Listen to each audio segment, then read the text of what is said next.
última oportunidad en que me pueda dirigir a ustedes. La Fuerza Aérea ha bombardeado las torres de Radio Portales y Radio Corporación. Mis palabras no tienen amargura sino decepción, y serán ellas el castigo moral para los que han traicionado el juramento que hicieron. Soldados de Chile, comandantes en jefes titulares, y el almirante Merino que se ha autodesignado, más el señor Mendoza, general rastrero, que solo ayer manifestara su fidelidad y lealtad al gobierno, también será nominado director general del Carabineros. Ante estos hechos, solo me cabe decirle a los trabajadores, yo no voy a renunciar. Colocado en un tránsito histórico, pagaré con mi vida la lealtad del pueblo.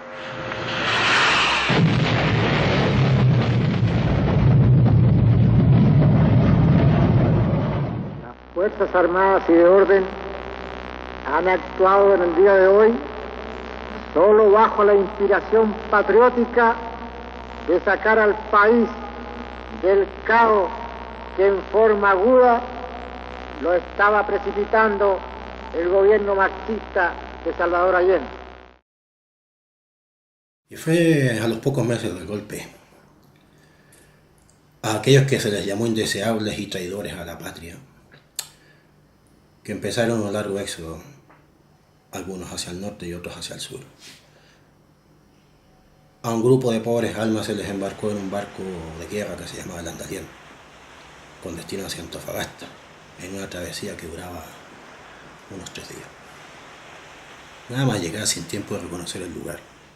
Te montaban en un tren de esos de trocha corta que se usaban para bajar el salitre de las oficinas salitreras, que en esos días se estaban usando como campos de detención para todos los que estaban en contra de la dictadura de Pinochet. Más de alguno no habría de ver el puerto, pues se habría perdido por el camino, porque accidentalmente se habrá caído al mar. Y así fue como llegamos a la oficina salitrera de Chacabuco, que tiene una importancia muy grande para mí, porque ahí conocí gente, y digo bien conocí, porque nunca más les he vuelto a ver.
Vamos a llegar a Chacabuco. Te da la bienvenida un capitán, un tal Minelotti. Y pronto te ponía en tu lugar. Nos ponía casi en pelota, toditos en fila, y empezaba a soltar el discurso. Y nos decía que éramos un grupo de indeseables, que no merecíamos ni la más mínima consideración, y que si por él fuera no tenía ningún reparo en mandarse alguno al pecho. Luego seguía con que ahora íbamos a aprender a cantar las canciones que eran las de verdad, porque las weas que estábamos cantando no las íbamos a volver a escuchar nunca más. Y para cortar un poco la historia, bien poca piedad tenía. Nos decía que el que quisiera quitarse la vida, para que lo hiciera bien, que no usara solo una Gillespie, sino que usara 5, para que así lo hiciera bien, y así le quitaba un problema del medio. Y esperanza de arrancarse de poca, porque lo que te rodeaba era el desierto, que por las noches hacía un frío que calaba hasta los huesos. Y por el día no había sombra que te diera cobijo.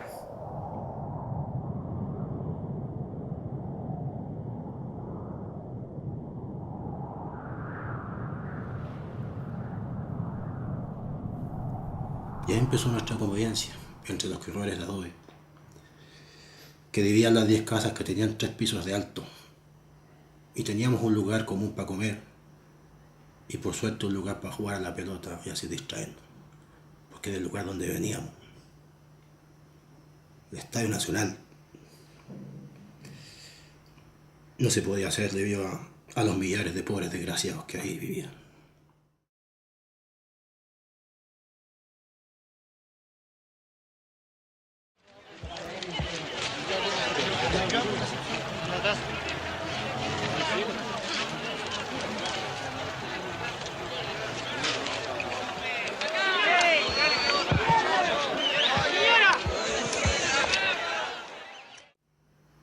Pero lo que realmente nos mantenía vivos, a todos los que allí estábamos, fue esa fuerza humana, esa creatividad para poder inventarnos cosas para sobrevivir en condiciones infrahumanas.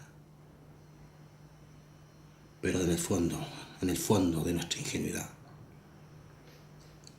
creíamos que lo que estaba sucediendo en nuestro Chile iba a durar un par de meses, y que pronto volverías a reencontrarte con los tuyos.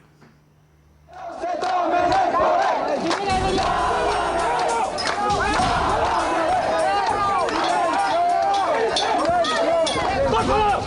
¡Escuchen! ¡Ya júntense aquí!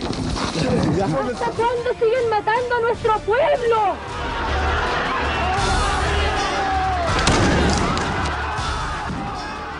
Pero bueno, la verdad, no quiero contarle esta historia llena de tantas barbaridades. Tiene que saber usted que ahí mismo donde estábamos, en lo que era en otros tiempos fue la oficina salitrera de Chacabuco, que llevaba un montón de años cerrada. Pero cuando se estuvo trabajando en ella había alegría. Y vino mucha gente, obreros y campesinos, con la ilusión de trabajar en lo que se conocía en ese tiempo como el oro blanco, el caliche. Ahora entre usted y yo,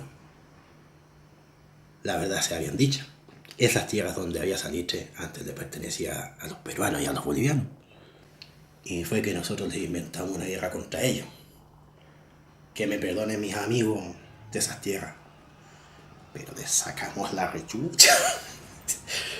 Fue en la guerra del Pacífico, fue en el año 79, perdón.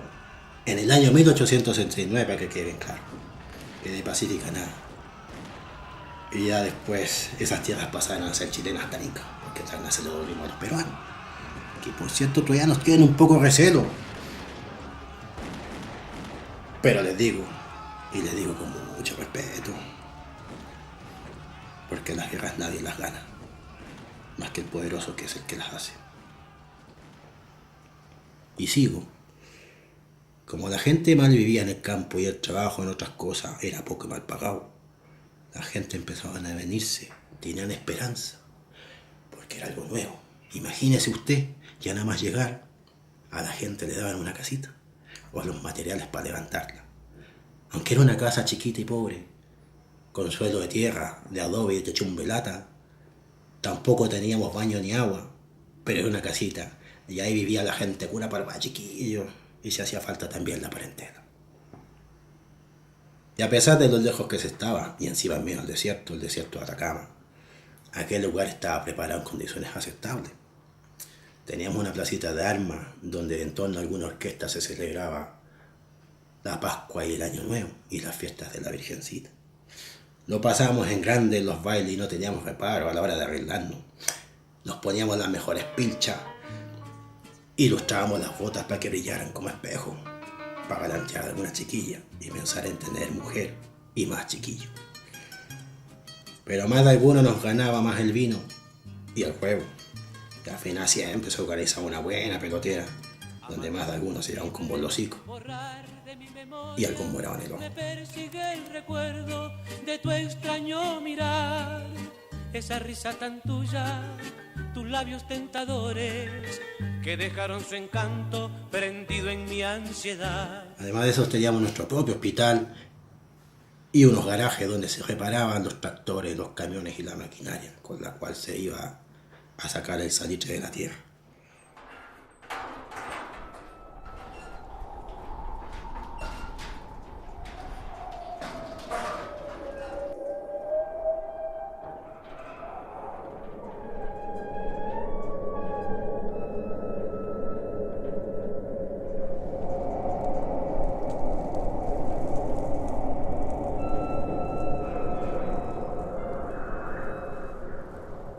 Los cabros chicos tenían una escuelita donde se aprendía a leer tanto los niños como las niñas. Y luego se la pasaban jugando a la pelota en las canchas que ellos mismos se hacían. Ahora sí, cuidado, había que jugar a pata pelada, porque los zapatos eran caros y había que cuidarlos. Y así paseaban los días los chiquillos, pillando arañas y alguna lagartija, y correteando algún perro a peñascazo.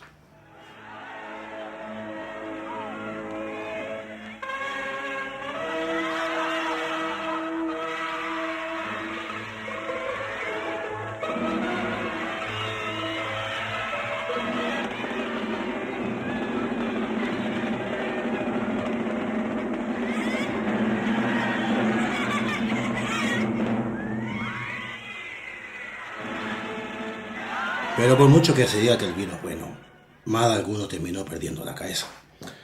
Y otros se les rompía el estómago y se iban en sangre. Además de eso, encima que los administradores lo tenían prohibido. De vez en cuando subía la señora Madama con las chiquillas más lindas que había en Antofagasta, para darle un poco de alegría al cuerpo.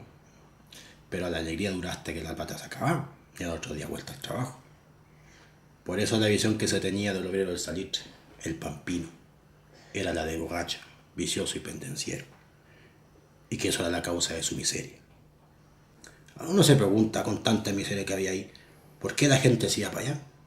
Pues le digo, la vida en el campo era dura, se trabajaba de sol a sol, y el único futuro que le esperaba a los críos de uno era la misma miseria. Entonces venía uno con pinta de caballero, que venía de las salitreras, el nuevo invento. Llevaba muy puesto el bien el terno y empezaba a comerle la cabeza tanto al campesino como al obrero. De lo bien que se vivía en el norte y de las saliteras que estaban nuevecitas. Y este que era conocido como el enganche nos contaba puras maravillas. De que había trabajo de sobre, que los niños tenían una escuela para estudiar. Que nada nos faltaría porque los jefes de ahí lo tenían todo muy bien pensado.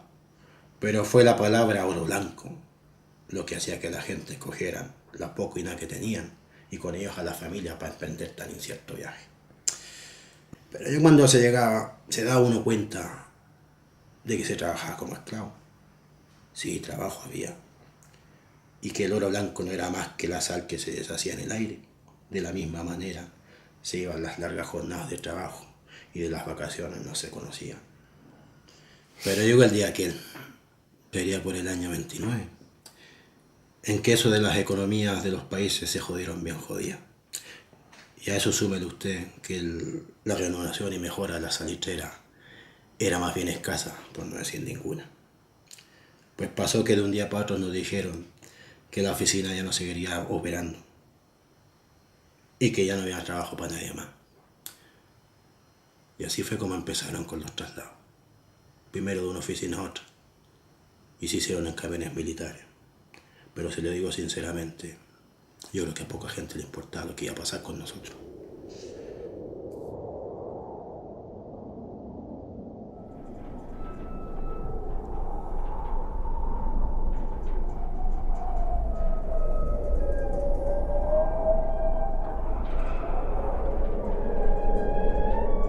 El problema que realmente había era que lo único que la gente sabía hacer lo había aprendido en la salitera. Y uno se había acostumbrado a la pampa y no se hallaba en ninguna parte. Y para colmo no daba nada, porque uno estaba acostumbrado a la pulpería. Y la verdad, ¿quién se iba a imaginar que esas cosas iban a acabar de la forma en que acabaron? Lo triste fue que hubo mucha gente que no tenía cómo irse. Y muchos se quedaron pensando que lo del cierre era temporal. Y empezó la gente a morirse de pena. Y la nostalgia se hizo inmensa. Y la soledad terrible.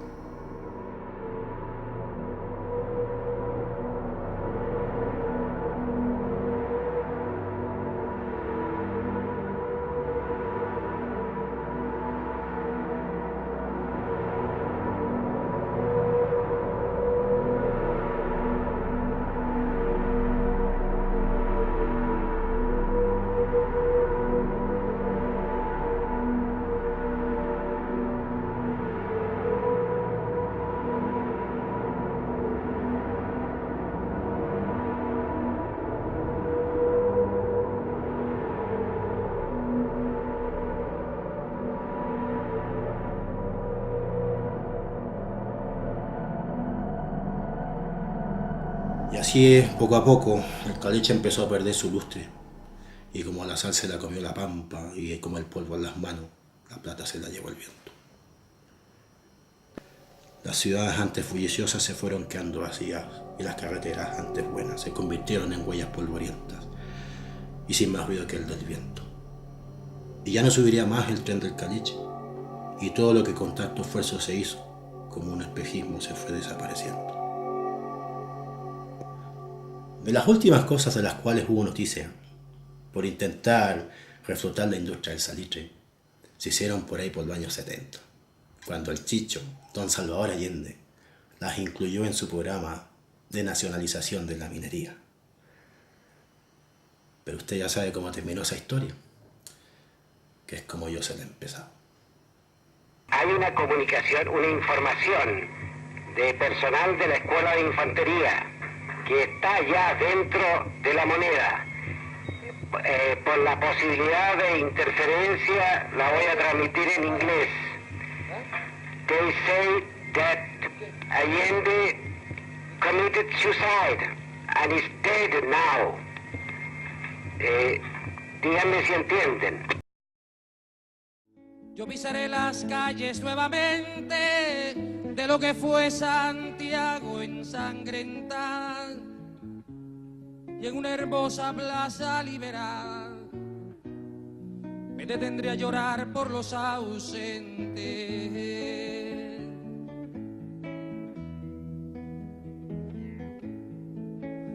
Yo vendré del desierto calcinante y saldré de los bosques y los lagos y evocaré en Cerro de Santiago a mis hermanos que murieron antes.